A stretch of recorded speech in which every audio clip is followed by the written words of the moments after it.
Saturday, and we're happy to be with all of you once again with yet another edition of the Bliss Catchers. Thank you so much for joining us. I'm going to start with thanking Team Odyssey for helping us put together one more edition of this. This is our 5th year that we're doing this series, and this is our 46th edition.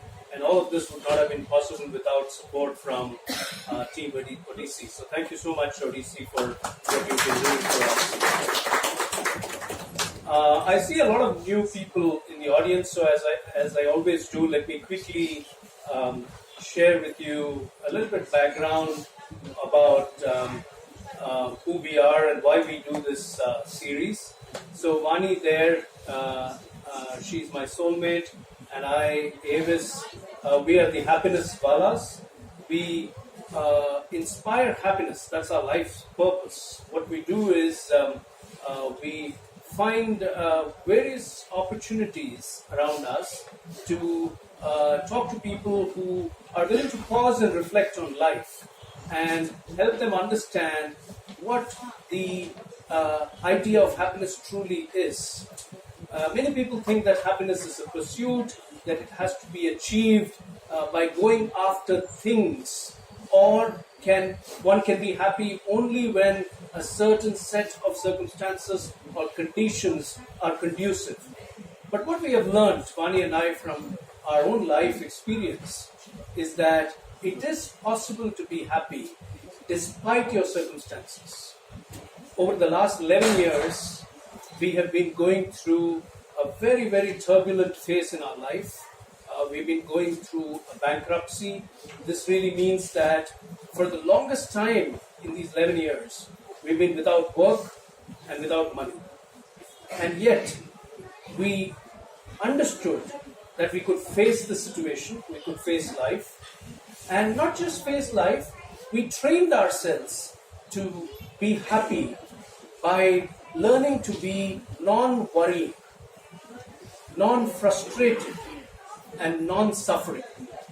We understood the futility of worrying. We understood that sometimes we only have a right to our efforts, but not to the outcomes. So we learned to be non-frustrated. And we stopped asking, why me? எதுக்கு எங்களுக்கு இந்த சோதனை? அந்த கேள்வியை விட்டுட்டோம். So when you stop asking why and accept the situation, you can only be happy. You will not suffer. There will be pain, but you will not suffer. And therefore, when we came to this understanding that happiness is the ability to be non-worrying, non-frustrated, and non-suffering, we said, hey, how can we be useful with this learning? How can we go and share this with the world around us? And that's when I decided to come out with my book, Fall Like a Rose Petal.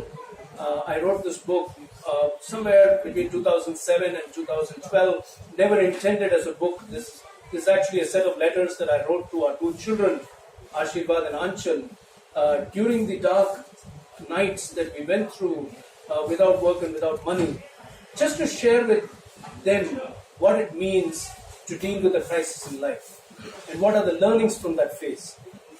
So when the awakening happened, when we understood what happiness is, both Vani and our older son Ashirvad convinced me that this could be a book, and that's how Fall Like a Rose Petal came out in 2014 at a time which was completely dark in our life. And that gave us a lot of meaning. அர்த்தமில்லாத ஒரு வாழ்க்கையில ஒரு அர்த்தம் பிறந்தது. அது எப்படி பிறந்ததுன்னா, we started doing talks. I was writing a blog for almost 10 years. Every day I would share life lessons on my blog. And we started offering our perspectives on life to people who reached out to us and wanted to understand how to face a difficult situation in life. And we reimagined our company, and we made it a workplace happiness company, where we help corporates go through workshops on how they too, managers, can also learn how to be happy so that they're more productive with their work. So all of this happened, and around the same time, we started curating and hosting public conversations, non-commercial in nature, and we do a few of them, and Bliss Catchers happens to be the one that we started first, so it's our longest running public conversation, which is Inspiring Happiness. And this entire series is non-commercial in nature, and it is inspired by Joseph Campbell's philosophy. Joseph Campbell, the American mythologist and author, அவர் என்ன சொன்னார்னாக்கா, follow your bliss. உனக்கு எது சந்தோஷம் கொடுக்கிறதோ அதை நீ செய். And when you follow your bliss, doors will open. And doors will open where everyone sees a wall. And you do see a wall initially, but a door will open leading you to go through that wall onto the next phase of your life. So Joseph Campbell is something that Vani and I have truly experienced ourselves. We have felt empowered with this understanding of following up this. In many, many ways, life has been very, very compassionate to us despite our difficult time. And so we bring people into conversation here in this series, people who have seen the doors open for themselves. Rumi, my favorite poet, says, everyone has been made for a particular work, and the desire for that work has been placed in every heart. So Rumi says, just listen to your heart. And that's exactly what Campbell also says, that you follow your bliss, doors will open. People normally ask me, do doors really open? When there is a wall, do doors really open? I wish Ramnath was here, one of our Bliss Catchers from season 3, 2017, July edition. He's a conservation educator, Ramnath Chandrasekhar. He was telling me like a week ago how a door opened in his life. In 2017-18, he went for a full year leadership program to the US. And his whole perspective changed about life. He's young, he's only in his late 20s. And one thing led to another, and he was actually traveling in Japan, spreading the message of conservation education, when on a train, he sat next to an old gentleman who asked him, young man, what do you do with your life? And he said, sir, I'm doing conservation education. So he said, what's your vision? And Ramnath seems to have replied that my vision is to have a conservation educator in every school in the world. And the old man said, how do you plan to do that? So Ramnath has told him that he has integrity of purpose, and he has told him that what he lacks is the money. And the man pulled out 80,000 yen in cash and gave it to him. And he said, if this can be of use to you, let it be useful. A rank stranger on a train, complete outsider, stranger on a train. And Ramnath uses those funds, goes to the US one more time, goes on a road show to spread awareness of his message for conservation education.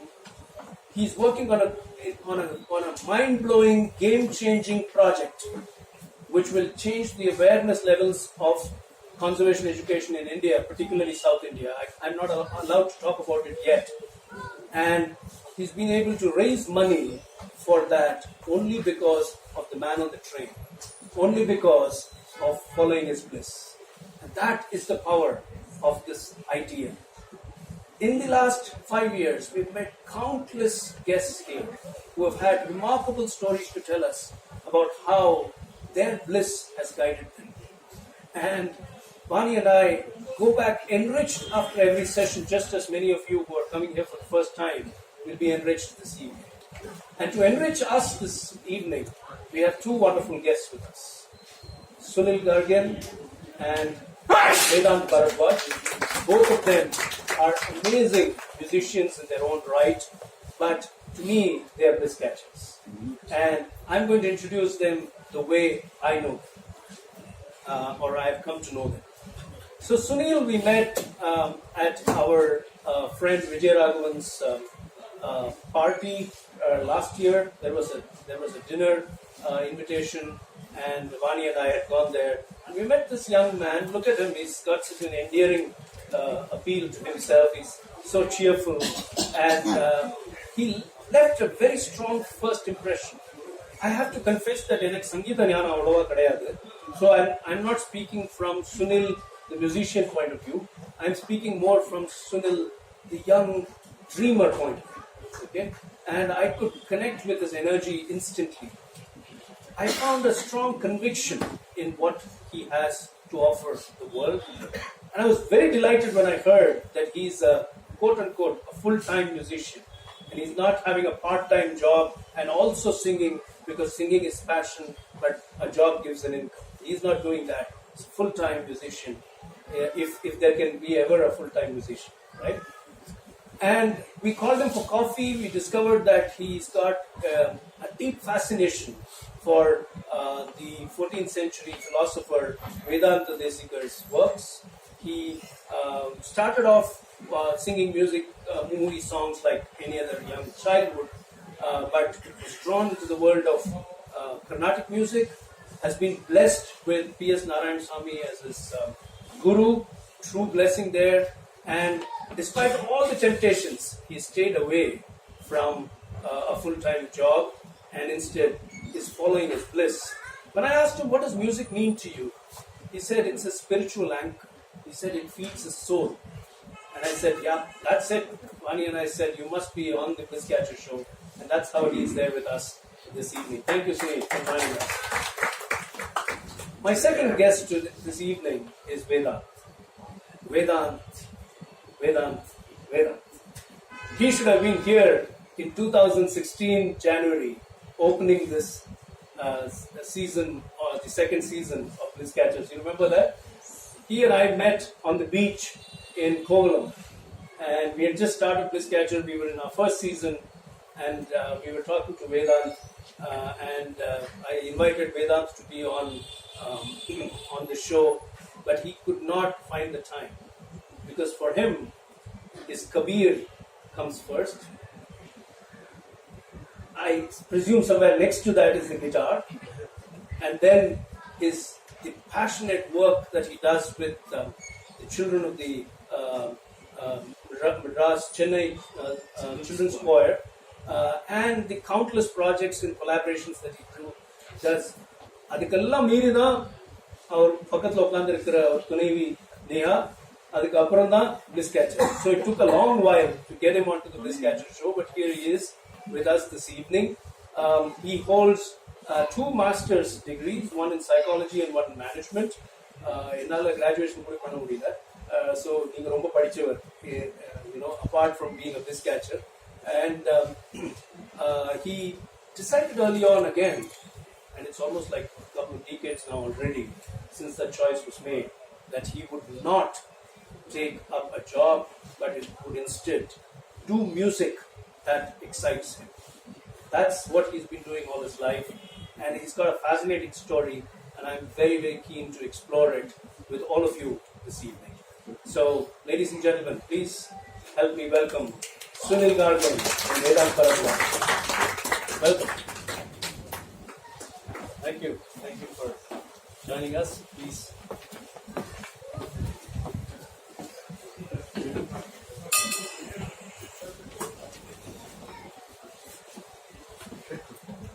So you can pick up your mics.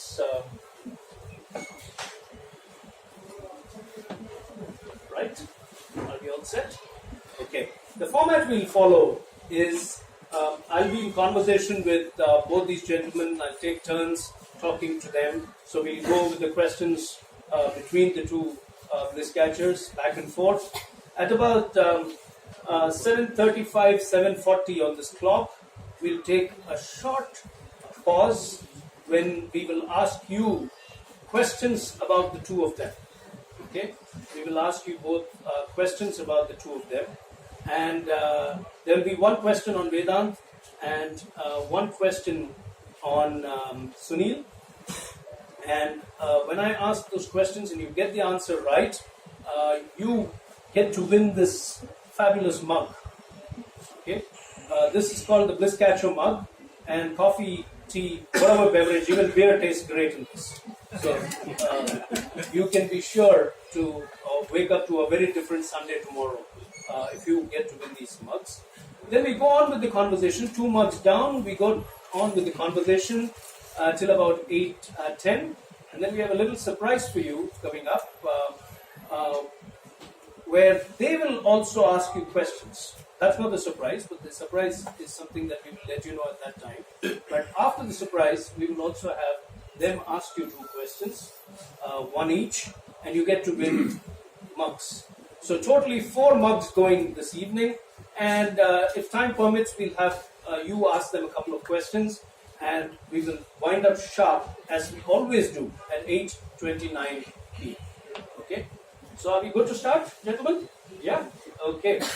So let me start with Vedant. See, Vedant's story is very beautiful. He undergoes 12 years of classical music training. He even has a formal arangetram in a temple when he was in 8th grade. And then he goes to Rishi Valley. And Vedant, he told us that that day over coffee, you were telling us that when you went to Rishi Valley, you actually thought your music was probably going to fade away. But something magical happened there, and you met this now a very close collaborator of yours, a very dear friend, Anant Menon, and your whole life changed. Now, can you tell us a little bit about that experience of encountering a different genre of music with Anant? What attracted you to that genre, and what was that experience like? So, am I audible? Yeah, you are. Yeah. So, this is my first time where I'm talking more than I'm singing, so I'm very nervous. But beyond that, after my 10th standard, I went to Rishi Valley to pursue 11th and 12th standard. And I met my classmate, Anant Menon, who was a fabulous guitarist. And he introduced me to a whole new world of music which I had never known. So till then I knew Carnatic classical music. I was learning from Sri Neveli Satangopal, and I went Sri Narayan Iyengar also. I learned from him for some time. Then went to Rishi Valley, but didn't have an idea how I'm going to pursue that music. Till Anand played me Hotel California and Simon and Garfunkel and Beatles and Neil Young, Neil Diamond, all this whole new world of music. And another friend of mine, in fact, even played me Pandit Kumar Gandhar, which is the first time I listened to Pandit Kumar Gandhar. And that was like an explosion in my mind in terms of, wow, there's like so many other kinds of music out there. And yeah, so that's what happened over That's there. really what happened there. Okay. So, what was the go back in time a little bit? Maybe when you were in the dorm, when was the first time you held the guitar? Something that's become so much part of your identity today. But go back to the time when you held the guitar for the first time. What did you play on it, or what was the feeling going on in your head, hearing all this explosion within you? So Anant was also my roommate in school. It was a boarding school, Shiva. So he played the guitar, and for the first time I heard Eric Clapton's Tears in Heaven. And I was like, after I heard that song, I said, I have to learn to play this song. It's such a beautiful song, and it's so evocative in terms of its music, its lyrics, and it just went so much together. And I just sat the whole day. Anant taught me to play the beginning riff of the song. If you've heard the song. So I just played that the whole day. I cut school, I didn't go eat lunch, I didn't eat dinner. I was just playing that the whole day till I got it. And then I went and showed Anand, see, I've got this. So then he said, good, so I'll show you the next step. So I didn't even continue as it went on through the night. slept very late, and then so that's how it started. And the guitar. That was the first time you were playing the guitar as well. That was the first time I was playing the guitar, and it also felt like I had found my instrument. So yeah, so it was a very big calling, very loud calling that came to me through the guitar. And how old were you then? About 15? 15. About 15. That's amazing. So when you enter Rishi Valley, somewhere in your inner recesses, you're leaving behind the world of Carnatic music, the grooming that happens in all Chamattu homes. Okay, Chamattu Pasanga go through party class. Was a kind of a, I would say, what's that word? It's like I was quite shocked to see that, no uniforms, no rules, but freedom in its true sense. So that way it was quite. And in a way, that freedom came with a reward for you as well, yes, in the form of both music and the guitar. Amazing, amazing. So I wanted to ask you. I have a very important takeaway here, but I'll just park the takeaway and ask you one more question, and then probably summarize my learning here. My question is, when you left school, when you left Rishi Valley after 12th grade, you had two schools of music kind of invade your soul, right? Carnatic, where all the grooming was, and the explosion of Western music and even Hindustani music, okay, as you call it. When that happened, when you reflect back now, if you take away that Rishi Valley time in your life, you probably would not have been connected with music, right? So, in the way in which you are. So, it was a very important, pivotal phase in your life. What do you think that music did to you that made you stay on with music? For me, music is not just music. It was not just me falling in love with music. For me, the environment, my relationships, all are equally important as music itself.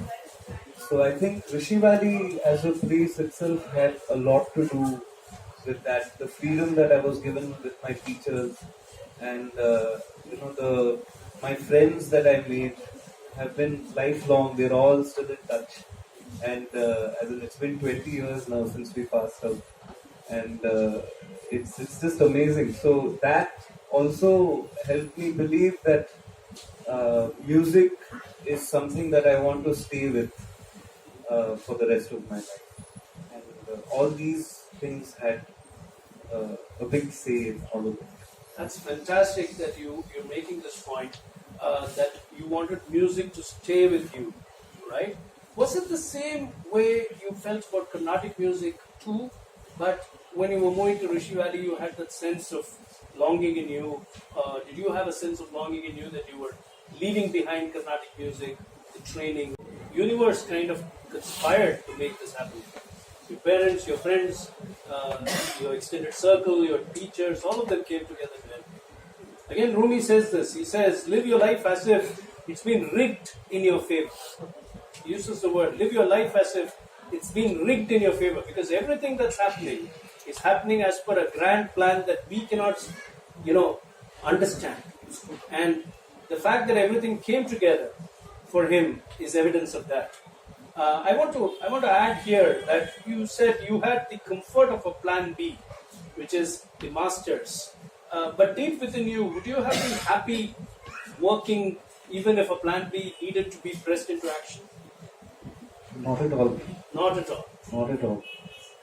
And the initial years of your starting out as a musician must have been very tough. Not necessarily consistent sources of income and all of that. Were you happy during those times?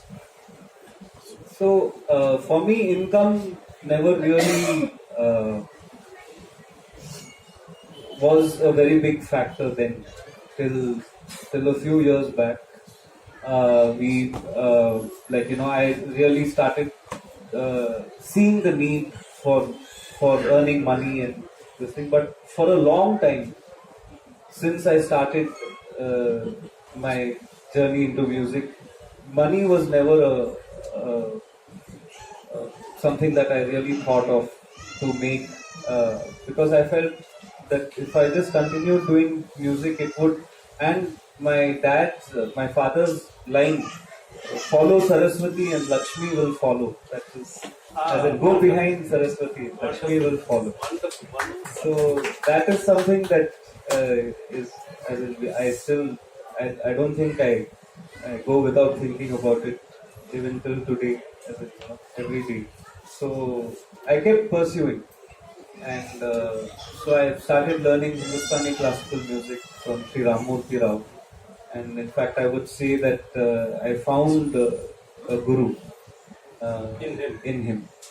And I still remember our first class we had together. I never felt as inspired ever in singing anything as I felt when he was teaching me.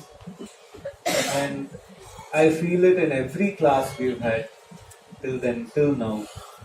I still continue. The journey learning. continues. The journey continues. You know, we met him recently, and we had met you some time before that for coffee, and you had mentioned Ramurthy Rao, but his name stayed in our mind for some reason. And we met him, and he introduced himself, or somebody introduced us. And I said, sir, I've met your student, but I can't place which student it is, because we've been meeting a lot of people that week, and you were one of them, so I could not place in who had told me about Ramurthy Rao. He said, is it Vedant? He's my favorite student. So, so there I can relate to what you were just saying. They say, Vedant, that when the student is ready, the teacher appears. So you didn't find the Guru also found you. So this is part of that grand conspiracy called life. I have some very interesting takeaways from what you just shared, but I want to go and share notes first with Sunil and then kind of put the two journeys together. Sunil, question for you. Why did you choose to do commerce after school? Especially you grew up you kind of finished school in the 2000s, right? And you went into adolescence and young adulthood in the 2000s. Around that time, there were a lot of academic offerings available in music, right? You could have got a music degree, but why did you choose commerce? And that's part A. And part B, despite choosing commerce, how did you decide not to get into a job? What kind of a conversation was it at your place? Choosing commerce was, I liked commerce. Except for math, I liked every other subject. But that's not, I'm not against math, but I just wasn't good enough to do that. Second thing was, when you shift to science, engineering, or even pursuing biology as your main, time for music is relatively very less. You won't be able to travel much, you won't be able to allocate time to practice much. So all worked in my favor. Actually, I wanted more time to practice, and I wanted time to travel, and I wanted time of college days. Being an art student, you get a lot of freebies, say ODs from your college. I think you just can put your name in the same like this Hall of Fame. You can have your name against greats like Unni Krishnan, T.M. Krishna from the same college that I passed out of. So that was also one more thing. And I got numerous help from seniors. Like, school seniors, they were 10, 15 great artists who couldn't take their passionate way. I mean, like they couldn't pursue arts as their profession because they had gone into engineering and they didn't get much time to pursue their passion. These all worked in my favor, and as always, my parents supported my decision. They didn't want me. So you liked commerce, yeah. And commerce gave you the space Yes. to follow your music, Definitely, right? Yeah. That's the reason why you stayed with commerce. Yes. And to answer the second question, I couldn't see myself doing any other job because I was too lazy and doing stuff except for music. I just sit here to a lot of concerts which is like the lifeline for my side of career. Also, it's something that makes you feel great and also feel relaxed every time when you listen to grades. And even as a matter of fact, you can sing yourself to get relaxed. So these all work in my favor. And as always, my parents decided that I should take this as a profession because I was getting good results. I was doing good in this field. So they pushed me into this, and I liked it more than they pushed me. So eventually worked out well. I'm doing good. And I'm not regretting that I didn't take a full-time job. This is more, I should say that I enjoy doing this more than I would have been in any other full-time job. So you were very clear, this is what gave you joy, and your parents were supportive, Yes. and they let you be, Yes. and you have enjoyed the journey so far. Yes. Okay.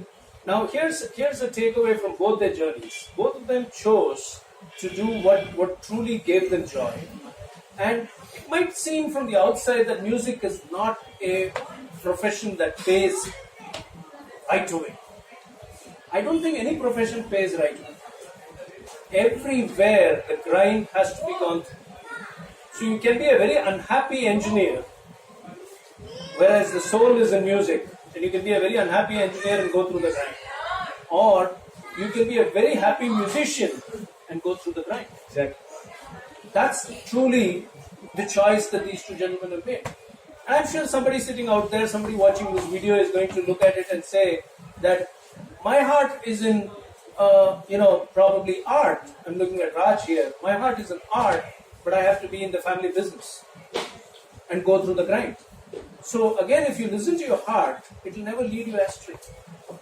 There are 3 circles in life. I talk about this many times. So some of you who are here regulars may relate to these circles, but I'll say this one more time. The first circle is the circle of passion. Look at the 2 gentlemen here. Their passion is music. The second circle is world-class excellence. எந்த விஷயத்துல உங்களுக்கு சாதகம் பண்ணினா நீங்க world class ஆக முடியும். That's the second circle. So it comes from practice. What B.S. Narayan Swami taught him, what Ramurthy Rao taught him. Okay? What in any field, it's your practice that will bring you to world-class excellence. And the third circle is the money circle.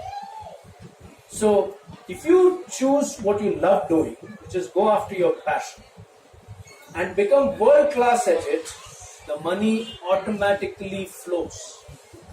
And it is not the other way around.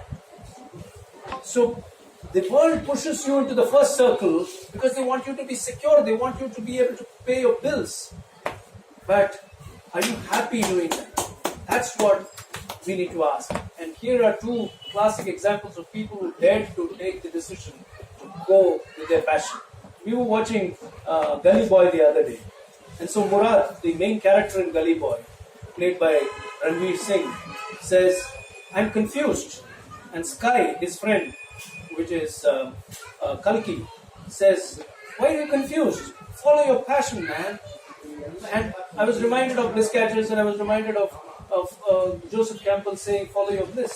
So when you follow your what gives you joy, money flows through repeated practice at the art. That's how it works. Let me go to Vedant now and ask you, you made also a very important decision to not be just a standalone musician, but also be an entrepreneur, because you set up a studio. Where did you get the inspiration to do that?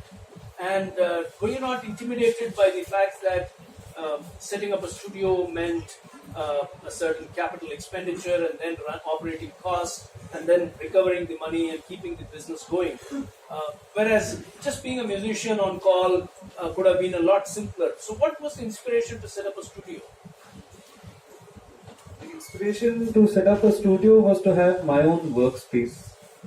So it's not like a regular studio where I have a sound engineer and somebody to go get tea or come and clean up the place or whatever. I'm the only person in the studio, so I do all of it. And I also take up jobs, as you said, that I choose to do what I really like doing.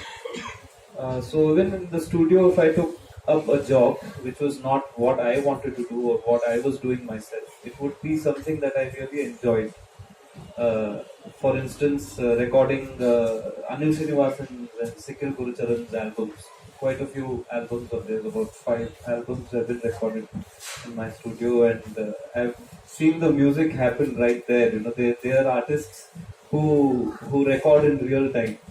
So they come to the studio, they just discuss for 2 or 3 minutes, and then after 5 minutes or 6 minutes or the duration of the song is done. There's no editing, nothing needs to be done to it. It's just, you just balance the sound and that's it. So it was music like this, like even working with Anita Ratnam or Sudharani, like it was all music that people really inspired me to, who thought beyond art itself and beyond the box.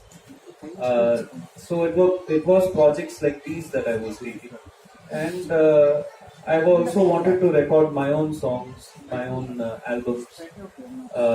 So in between this whole thing of doing what I like, I didn't want to.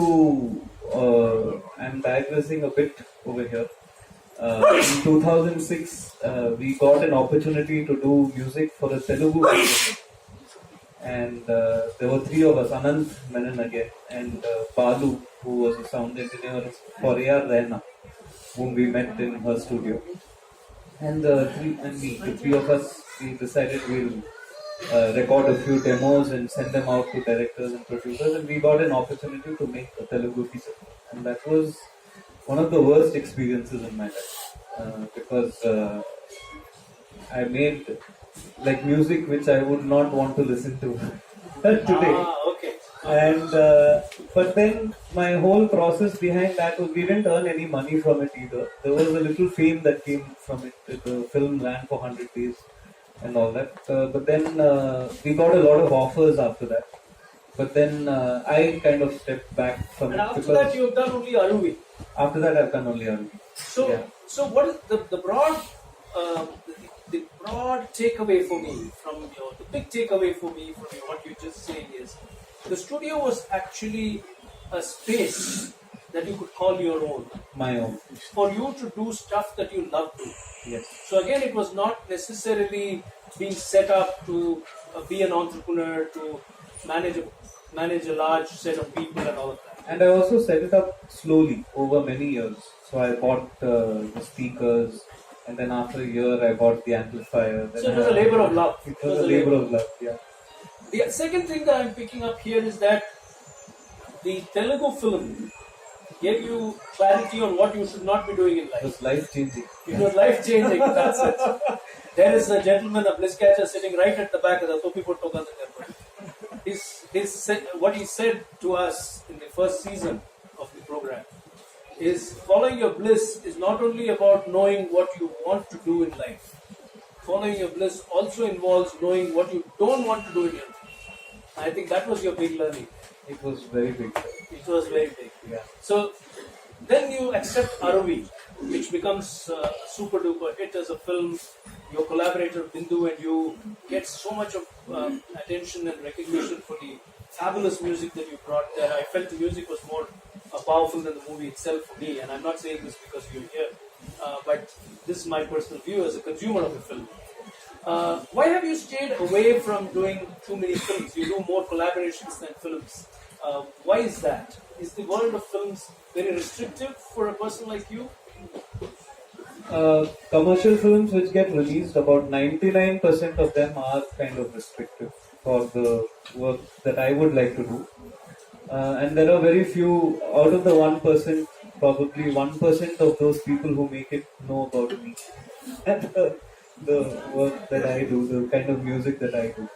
So, it's very hard for films to come by that I like. And Aruvi also happened because the director, Arun Prabhu, liked Mati Kahe and my 2 albums. Mati Kahe was a solo album of mine which was born after the Telugu film. I said I have to do something that I like. Mati Kahe came in 2007. 2007. So 2006 was the Telugu film. And 2012, Bindu and I worked together to make Suno Bhai.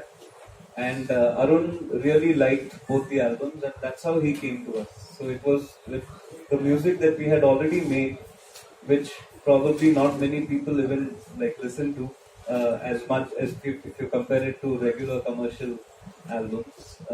So it was nice to see somebody who already understood our music and came because of that. So, in terms of your choice of work, you're very non-negotiable, right? You like to do only what gives you bliss, what engages you in wholesome. I would believe that. Yeah, you like to do that most of the time. So, I'm going to ask you a very short question. Neha is sitting right here. Somewhere around this time, there was this beautiful association with Neha that began and culminated in your marriage in 2010.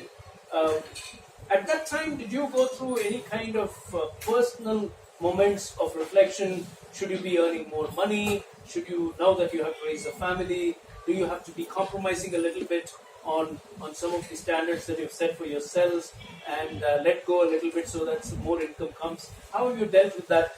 Those kind of conflicting thoughts, did they arise at all? They did arise, and they keep arising now even more. We have a daughter, 4.5-year-old, and I keep thinking, how long will I be able to pay her school fees, or would I be able to afford her college fees? Marriage, I don't know what all experiences or expenses would come along, and if I would be capable to handle that. And I would say that fear is something. It's something like stage fear. When you go to perform a concert, you feel a kind of a fear that that a stage fear that you would go onto stage and you have the responsibility to to give your best, and if something might not happen, and something might not go the way it would. That fear, you use that strength, you use the fear as a strength to help you kind of face that. So I think recently when Neha and I had a conversation and she told me, why are you always worrying about money? Things will happen. So I told her it is that fear is something that actually makes me believe a little more in myself, and to say that things might be okay. Like it would really, but that I feel that fear is also important. That fear is very important. I'm glad you're being very candid here, Vedant, and thank you, Neha, for being the person that you are. I want to tell you that आप जिस line में आ रहे हैं ना, हम उसमें बहुत आगे पहुंच गए. We are the parents of adult children, and in the same time that we went bankrupt and out of money, our son graduated from the University of Chicago. As I speak, our daughter is due to graduate in June from the Pratt Institute, and none of which has been paid for or even arranged by Vani and me. Life takes care of all its creations. This is what we've learned. And we have only one responsibility, which is to live that life with a sense of purpose, responsibly, and happy. This does not mean that we should be responsible towards our children or not do our effort. But what happens sometimes, you do your effort and still results don't come. At least in your case, you have an income stream. For us, many times we have not had an income at all. For months together, even today, our living expenses are not covered for most of the time. So, it does happen that life has a better design for all of us than we can even think of. Khalil Gibran has said, your children are not born for you. They're born through you. They are life's longing for itself. So, your daughter will be taken care of the way our children were taken care of. We are all taken care of. Our daughters are our greatest teacher. So, thank you for being so candid. I'm going to ask you a similar question, okay? Which is, when you look at the music world today, you have to work very hard to reach the top, okay? And like we discussed in any profession, that investment at the early stage is very, very demanding in terms of time, patience, practice, sadhagam, all of that. How do you keep the focus? Your friends, your colleagues from school, your peer group from commerce class, class of 2015, is it? Yeah. 2015. They would have all moved on in life. They would be drawing much, much more money. How do you keep yourself focused when all of this happens? Yeah, you can't ignore the fact that your friends are earning better and they are doing well. But the thing is, I've never felt that pressure. In this field, it's more about you earning a name for yourself rather than making money right away. And huge thanks to my parents, I've never felt that I should earn something and put into the family's daily needs or the monthly needs, whatever. And one more thing that works in your favor is that just have to take experiences from what other musicians have gone through. And again, advices from every elderly person, every musician, everyone who has gone through this period, that the basic investment, that practice the you won't even get the ticket fares returned when you go for your outstation concerts right now. So these all make you work harder. These all make you to do what you would have done. Just like someone who works on few new collaborations, say fusion music, I was so sure that I couldn't do something other than traditional classic music. And it's not that you don't get rewarded, but the thing is you have to prove yourself that you're good enough, and also you have to do something new every time you are on stage. And that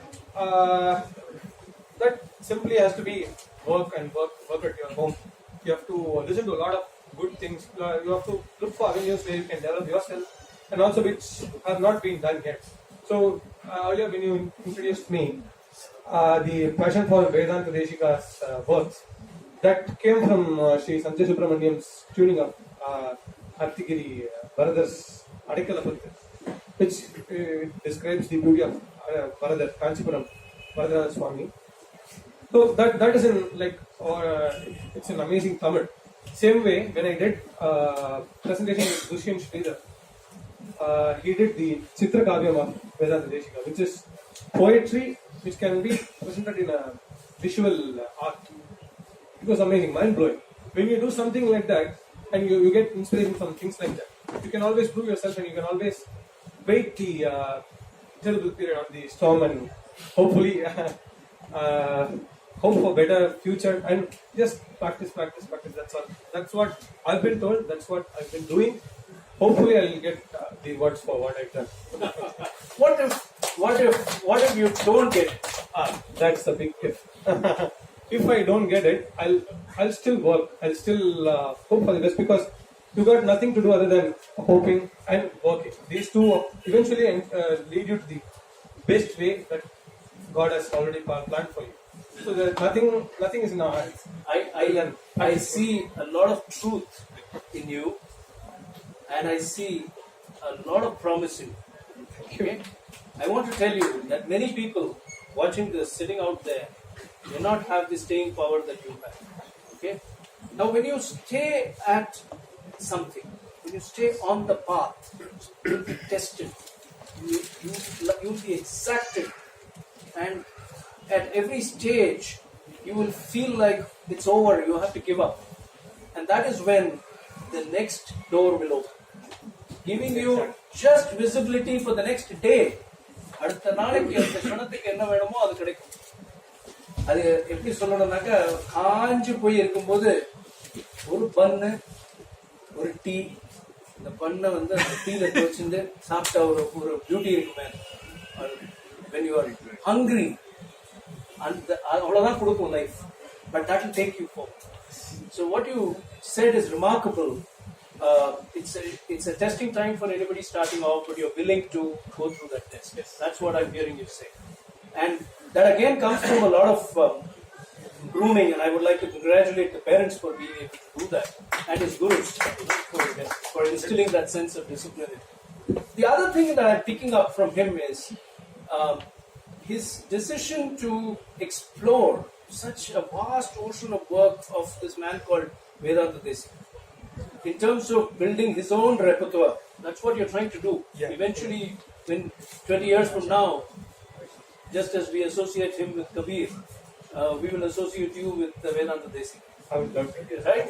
Yeah. So that's what you do when you immerse yourself in the ocean of somebody else's work and you learn from them. That itself is a rare blessing. Instead of just going the beaten path. So you're doing amazing. Great. Thank you. So here we are on time, and what I'm sensing is that we need to be very quick with what the little surprise that we have planned. We'll pause our conversation for now, and quickly, can you get your surprise into place? Yeah. So they both have decided to do a small, quick performance, an impromptu one. They said they'll go with the flow, and I told them it would be 8:10 when I can give them the mic, but we are at 8:15. So keep it very tight as we discussed. And this is essentially a conversational show, but we'll still have you see the romance and magic of two performers here.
reason behind that was that, like how Bharadiyar said, you find Nandalala in everything. Namdev says that you find Vithala in everything. So when Sunil told me that he's planning to sing this song, I immediately thought we should combine it with this. And there are two different mystic same poets. Of course, Bharadiyar is a very contemporary poet, but his thoughts were of the mystics. So you can't really call him a contemporary poet in terms of his age and his thought. So I would always compare Bharadiyar to Namdev, even Kabir, or anybody, the kind of philosophy that he brought in. So just to complete the question, they wanted to know the raga. Ahir Bhairav was what I sang. It started with... it was in Vrindavan as a raga, but I ended up singing Vrindavan because both are like cousin ragas. Okay, so here's a clarification. This was not planned. This was decided at 6:32 p.m. when we sat down to do a little briefing, and there was no rehearsal. They just came together, they jammed, and that reminds me of what Osho says. Osho says that when there's complete immersion, true art happens, and he says we are just instruments that creativity flows through. So when you actually to create anything, whether you're cooking a dish or you're doing music or you're speaking, you have to disappear from the scene. When you disappear, then the creator acts through you. That's really what creativity is all about. So fantastic that you could pull this off and bring a little life into what we were talking about. Thank you so much. Let's go on with the most popular and awaited part of the evening, which is the quiz segment, where you can ask your quiz questions and the audience can win prizes. Their questions are much better than my mock questions, so please, anybody can answer. So go ahead. With alphabetical order. Alphabetical order. Okay, reverse. Okay. Go ahead. It's kind of simple question, but I just wanted to ask. I'm asking this question to me, but I would love to answer from your side. Do you think music is surviving because of the known people attending concerts, or the one who comes just for pure bliss or to enjoy the music? Okay, this is one second. This is a subjective question. This is not a typical quiz question. So we will go with his decision of who he wants to give the mark to. Okay. So second choice. Second choice. Okay. Second one. Second one. First one. Who says first one? Okay. For the singer, it is bliss. For the listener, it is going to be enjoy. Good answer. So I'll give this. Yeah, answer. First. It is for the singer himself. So the question was actually, is it serving because of the known people who can enjoy the music, or the layman who's actually coming for you can say entertainment purpose, but also get himself relaxed, which is the answer. First one. So who do you want to give the mark to? I would love to give it to that person who was the second one, the last person. Yeah, Ramesh, please come forward. What I observed is that people who know about music and come for concerts, they often look for mistakes, and also they don't actually take the full thing that artist gives you. Whereas the layman just enjoys whatever you're giving on stage. So I'd go with the second one. And sorry for going against the others. It's not like I'm going against your views, but this is what I've felt and I've seen.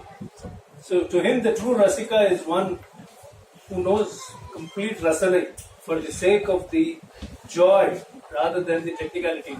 Correct?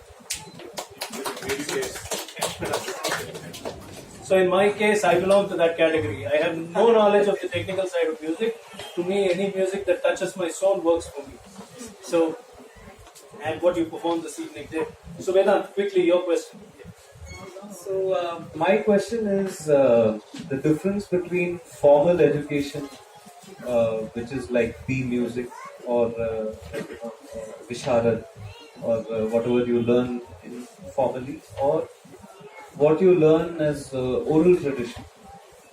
Which is the way music education would continue, and what is the proper way to let it continue? It is oral. Again, with oral and then move forward. Oral. The second one. Oral finish. I go first. Also say oral tradition because it's one of the oldest traditions. Indian music especially has not really been written down or this thing, but you do need formal education also these days. I also keep wondering what would Kabir have done if he was born today. He would say, new status message, Suno Bhai Sado, subscribe to me and please like and comment please or whatever. But though formal education is important, I think it's oral tradition which will keep music going. So who should we give it to? We give it to the lady there? No? Which one? No, Mohammed Rafi. Once. One second. Sorry. Who should we give the mug to? Yes. Who said number one? Me? Yeah, you said. Yes.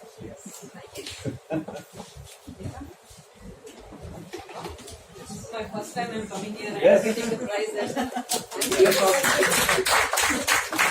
Madhu sir, I don't have time, but we will give you that minute to quickly finish what you were saying. No, I just said, Mohammed Rafi learnt music by following a fakir.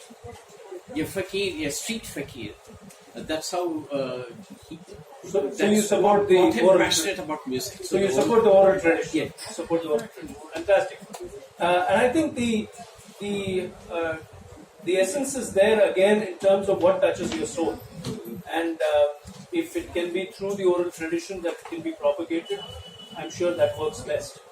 And I think there is also a lot of energy connect between a guru and a shishya while learning in a live Gurukula kind of environment, right? There is a lot of energy transfer that happens, and that cannot be matched with either the written word or the digital word, though there still means, definitely. So that almost brings us to the end of today's conversation. I'm going to do a quick wrap, and please bear with me as I take a couple of minutes to share with you what I'm picking up from both their journeys. Both of them at different times. On the other side is a person with 2 postgraduate degrees, had a choice to go and be part of the rat race. And here is a gentleman who had a commerce graduation and then has recently completed his MA in Sanskrit. So again, equally qualified and again can be a part of the rat race, but they both chose to, and they belong to 2 different generations, and yet they both chose to walk the line of their bliss. To me, there is a big message here that if you hear the points that Vedant had to share, they're all about music finding him, music showing him the path, and music at some point or the other giving him the sense of inner joy. And if you heard Sunil, he's been consistently talking about how he's willing to wait it out, however long it takes for that moment to come when his talent is recognized. And to my pointed question, what if it is not? He says, I'll wait longer. Now that's what you call completely following your bliss. And in both their cases, we saw that they are very, very genuine with their craft, with what they believe in doing. And the last thing that connects the 2 of them is that both of them live in the moment. They are willing to live in the today, for the now, and celebrate the fact that it is one life that we have. Hafiz, a very famous poet who came after Rumi, says that the rose's beauty is very dear. Enjoy its petals when they are here. As soon as they come, they're gone. So what he basically means is that there is this moment, and that's all life is made up of. Not of the past, not of the unborn future, but in the moment, in the Shanatlada, nama vazhkey, adha nalla rasikkanum, adha nalla enjoy pannum. So he says, enjoy the rose's beauty when the petals are here. They're gone as soon as they come. I think in a way they both epitomize that line for me from Hafiz. So thank you so much for joining us and for being here with us this evening. I'd like to now, on behalf of everyone, give away their coveted Bliss Catcher trophies. Over here, I have one trophy and mug for Sunil. Enjoy your journey. The journey is more important than the reward. And Vedant, finally, after pursuing you for 4 years, finally you made it happen. Thank you so much. Ladies and gentlemen, this has been a wonderful evening. Very interesting conversation there. Atirupa, my dear young friend at the back, will say that Davis, you didn't give opportunity for Q&A. And that often happens when we are going into a deeply immersive conversation like this one. 90 minutes is a little too short, but then that's our format and we stick with that format.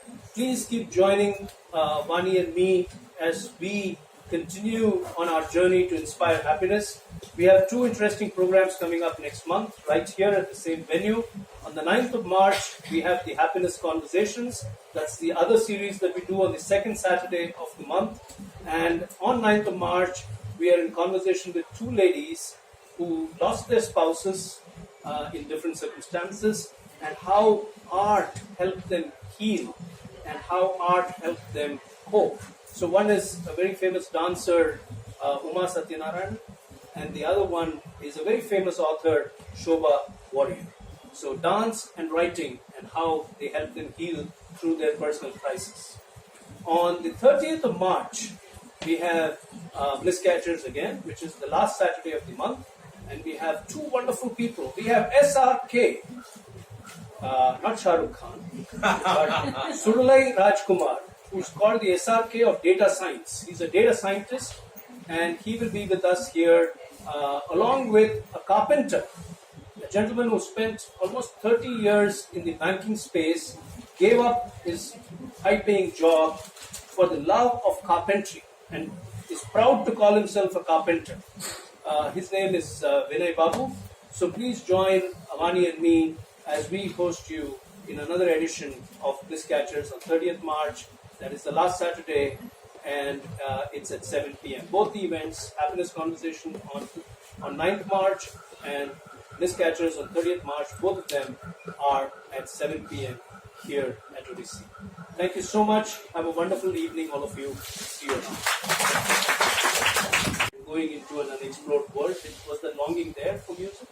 I was quite sad to leave my guru behind and go to a boarding school, and even when I came back after my 11th standard summer vacation, he passed away that year, Narayan Iyengar.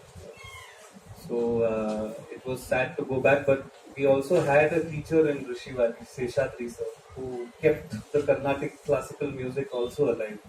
He was a disciple of Balamurali Krishna, Dr. Balamurali. So, so that, You're doing fine. So there was a longing for Carnatic music. There was a longing. But you never really thought that music would come back in such a big way.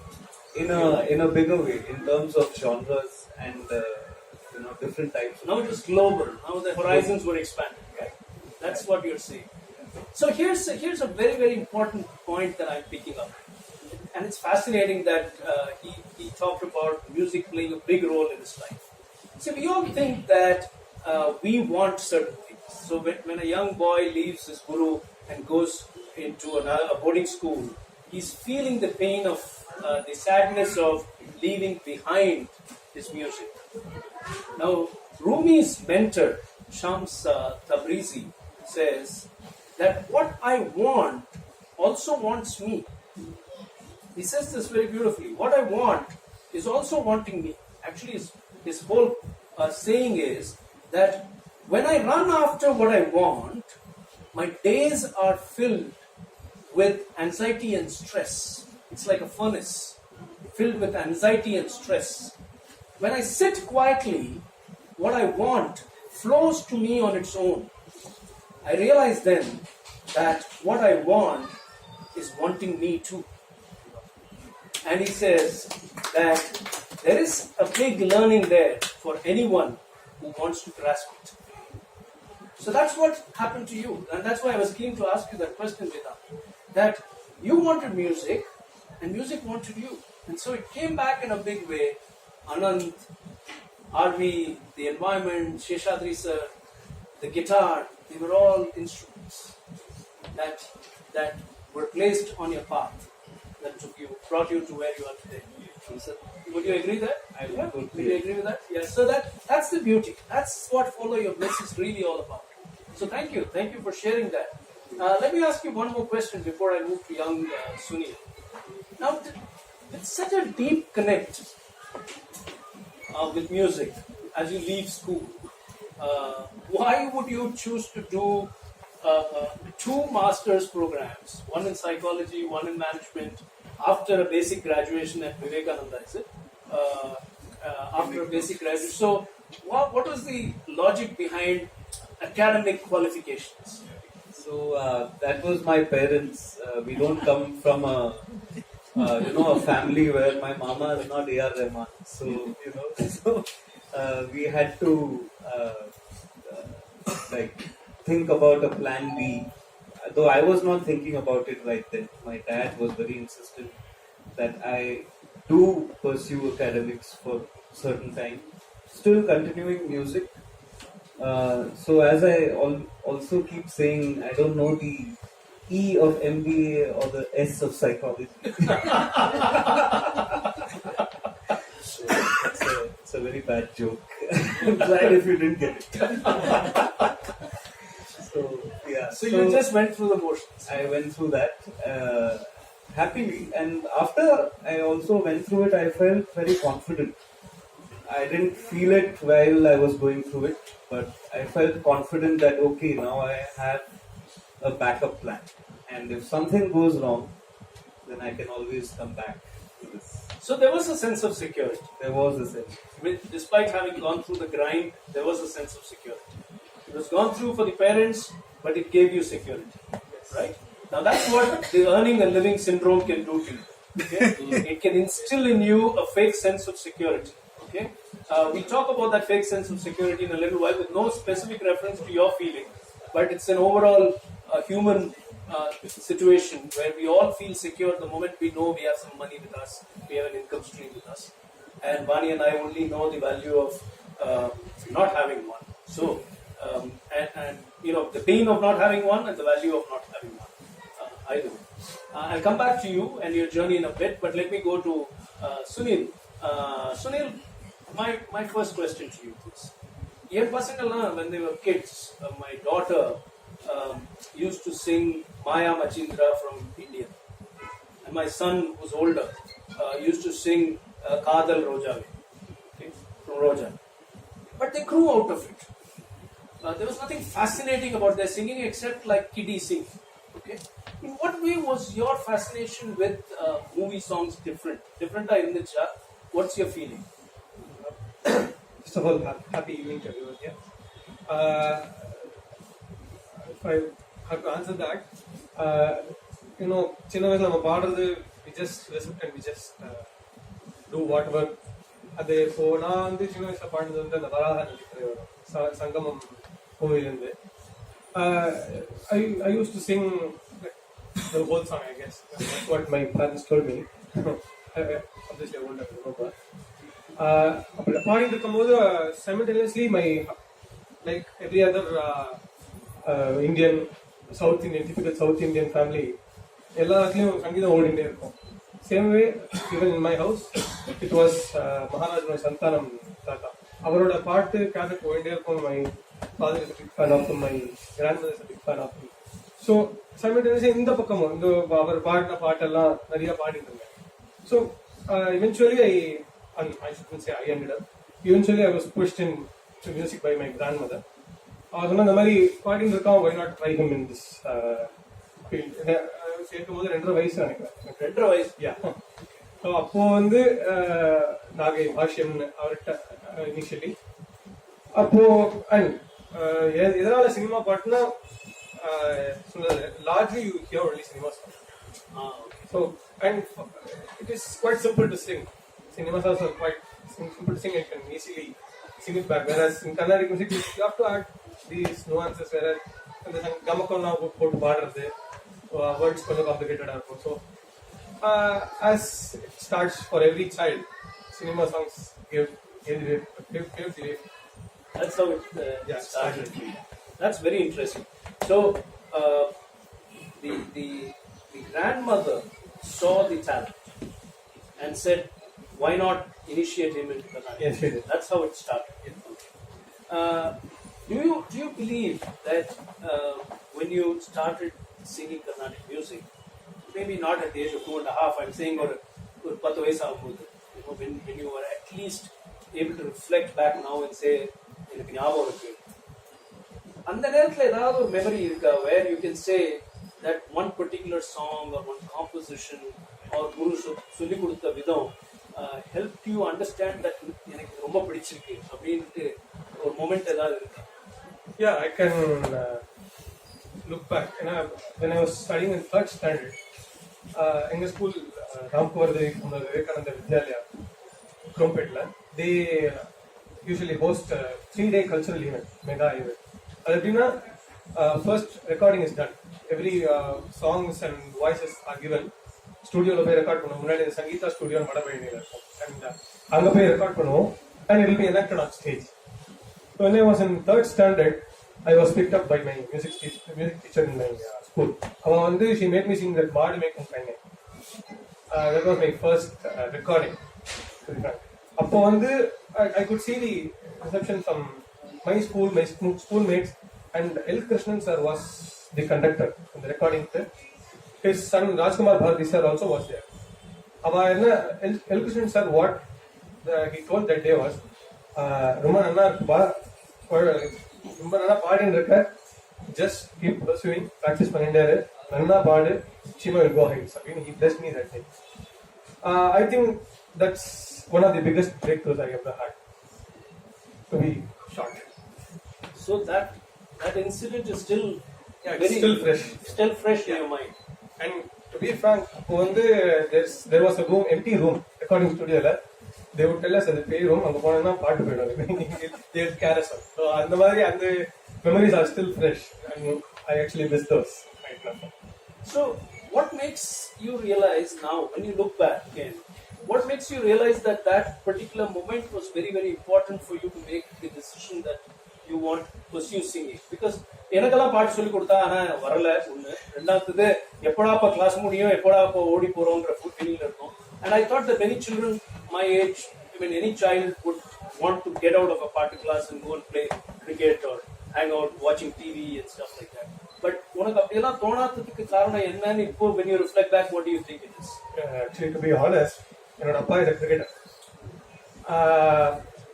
Initially, 4th standard வரைக்கும் எனக்கும் அந்த இது கடுப்பு இருக்கு, என்னடா நம்ம வெளில போய் விளையாட முடியலையே, why am I being kept at home, why am I not able to enjoy, அப்படிலாம் நிச்சயமா இருந்தது. But as I said, once you get the results, இப்போ competitionsலாம் போய் I'll get prizes, I'll get my name announced in the assembly, school assembly. So அப்பவே I was like, and I was admired by my co-classmates, my seniors. அப்போ they'll tell me, பரவாயில்ல இந்த வயசுல இவ்வளவு price வாங்கலாம் பெரிய விஷயம். So that that was the initial fire that took for me to take this as a profession. And to be honest, now I never thought I could take this as a profession. It was my parents' guidance, their perseverance, that I'm sitting here talking. It's Fantastic. Let's talk a little bit about your association with your guru, P.S. Narayan Swami.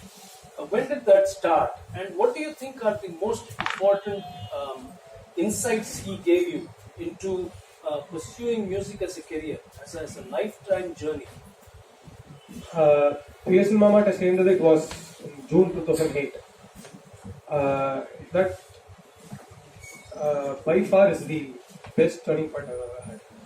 ஏன்னா BSN அப்போ அப்பா கிட்ட சொன்னதெல்லாம் BSN மாமாட்ட போய் கற்றுக்கணும் நிச்சயமா. Because he was the beacon of, ஒரு குரு கர்நாடிக் மியூசிக்ல இப்போ சக்சஸ்ஃபுல் ஸ்டூடெண்ட்ஸ் கொண்டு வர, not only successful students but also successful musicians கொண்டு வராருன்னா அப்போ it was P.S. Narayan Swami. And the three main things that Mama always insists is that நீ பாடிக்கிற, you practice hard at home, you will be heard.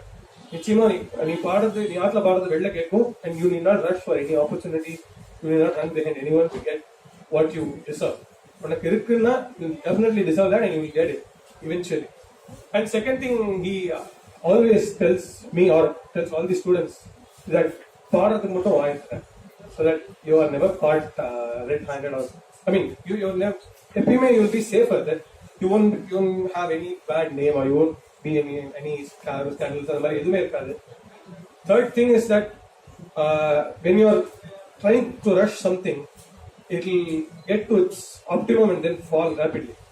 நம்ம marginal theory படிக்கிற மாதிரி it won't be up the curve and down slow இருக்காது. அது வந்து he made sure that ஏன்னா அவர்கிட்ட சேர்ந்த first 3 years he didn't want me to perform outside. அப்பாட்ட ஸ்ட்ரிக்டா சொல்லிட்டு அந்த மாதிரி ரெடி இல்லை, ப்ராக்டிஸ் பண்ணட்டும், கத்துட்டு பாடட்டும், ஒரு டைம் வரும், then I'll let him perform outside. So 2012 was the break point. We'll come to that. But I have one more question, and I'm watching the time. I have one more question before I summarize what I'm picking up from you. And the question is that initial stages குழந்தை நல்லா பாடுறான்னு a lot of பாராட்டு. Then contests and all that, school level, நிறைய prizes. And then suddenly you go to a guru who says, சாதகம் பண்ணு, பாடுறதெல்லாம் அப்புறம் வெளியே போய் பாடுறதெல்லாம் அப்புறம் வச்சுக்கலாம். Did you not feel restricted, and how did you still go through that grind? What made you go through that grind? It's a very easy answer for me. Like typical South Indian families, you just follow what your parents say until you are independent. So அப்போ வந்து I was not under any pressure. I was doing my schooling, I was coming classes, and one more big thing was I had huge artists, like இப்போ வந்து they are stars. Abhishek Raghunavan, so Balamurali Anna, everyone, they were all a group class la nariya poven. But at that time I understood that I was not ready even a little bit. I was like still an amateur and I couldn't stage my performance. So appo வந்து I realized how important that 3-4 years of practice and just practice was for me. I mean it என்ன சொல்றேன்னா, இப்போ அந்த டக்குனு இப்போ stage ஏறி நம்ம பாடிட்டோம், and if you are not left with much stock to impress again, you're done. That's all. அதுக்கப்புறம் you won't grow. So that clarity was there in you. It was there. And you were watching your seniors learn, practice, and go out and perform, and you could see that. Yes. Okay, fantastic. So what I'm picking up from Sunil's journey is the family supports the initial part, but he's also got a very unique blessing. His parents are here. They must be very proud parents to see their son here. நீங்க இன்னொரு விஷயத்துல நீங்க பெருமைப்படணும். சமத்தா நீங்க சொல்றதை கேட்டுட்டு இருந்திருக்கான். Okay, not unlike me, for instance, where I was always a rebel. So some children will rebel against parental points of view, and I think many parents are smiling in the audience because they have similar experiences of their own or with their children. Like which child ever hears a parent fully, right? So that way, that's a very unique blessing that you have, that you decided to be drawn into the world of music, holding your parents' direction and walking their line. I think that's a blessing by itself. And the fact that you were able to recall with such clarity what your guru taught you in terms of basic principles of, or rather a code of conduct for life, not just for music. The fact that you remember it so well is a sign of reverence, and that cannot come if you didn't enjoy the process. Right?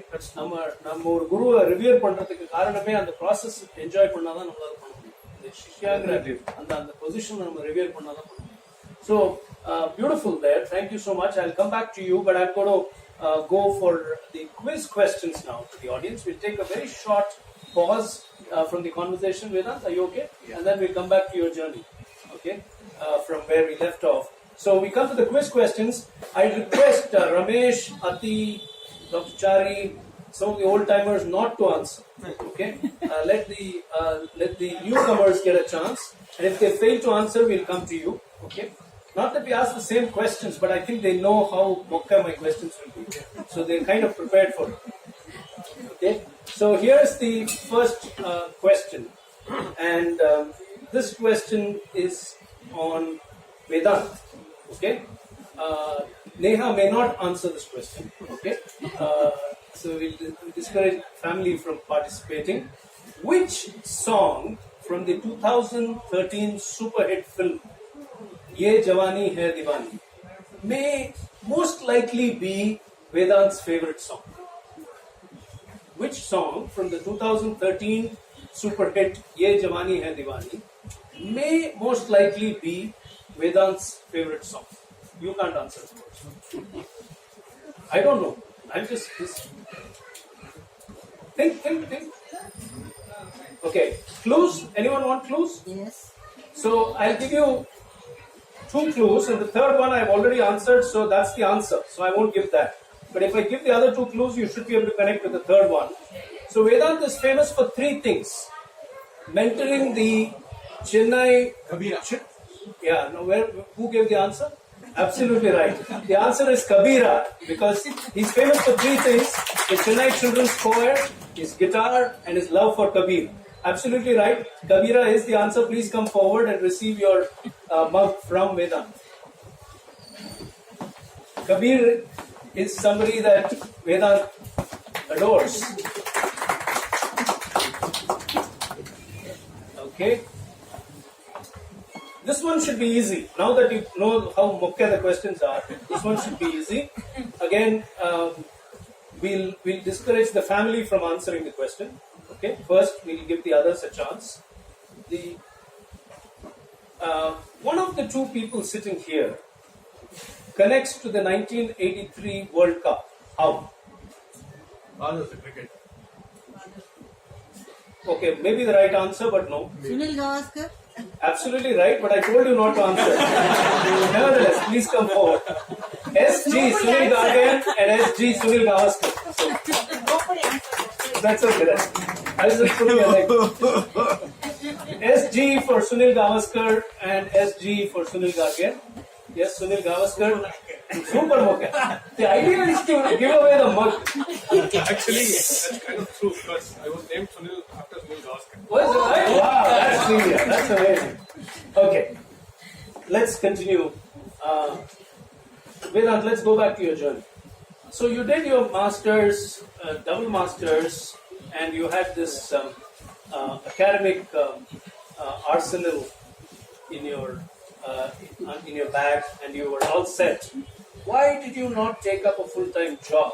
What was it that convinced you that you should not be doing a job and it's music that you must be following? A. And part B is, how did you convince your family to play ball? This question requires a meaningful pause. So, after I finished my double masters and everything, I was already 5 years into music because I was doing music. So I was pursuing master's degrees. So I do count those years also as my journey in music as a full-time musician, because I was doing music most of the time and I was not really studying or pursuing the academics that I was, though I got my degrees and all that. But then I convinced my parents by saying that this is what I really like to do, and my mother always understands what I'm saying, but my father understands me even better than my mother, though he doesn't come across that like he has understood, or he would give a supporting answer that would give me the confidence that he is subscribing to what I'm saying. So he said that you make sure that even if you take music, you please make sure that you always continue learning. So learning should never stop. And if you're able to do that, then we will support you for as long as we can. And any business takes a certain number of years for it to set up. So till then, you have our support, and even if something fails, you also have something else in terms of academics. If you want to change your line completely, go to management or psychology, or combine the two, or try and find something else in between. There are a lot of options.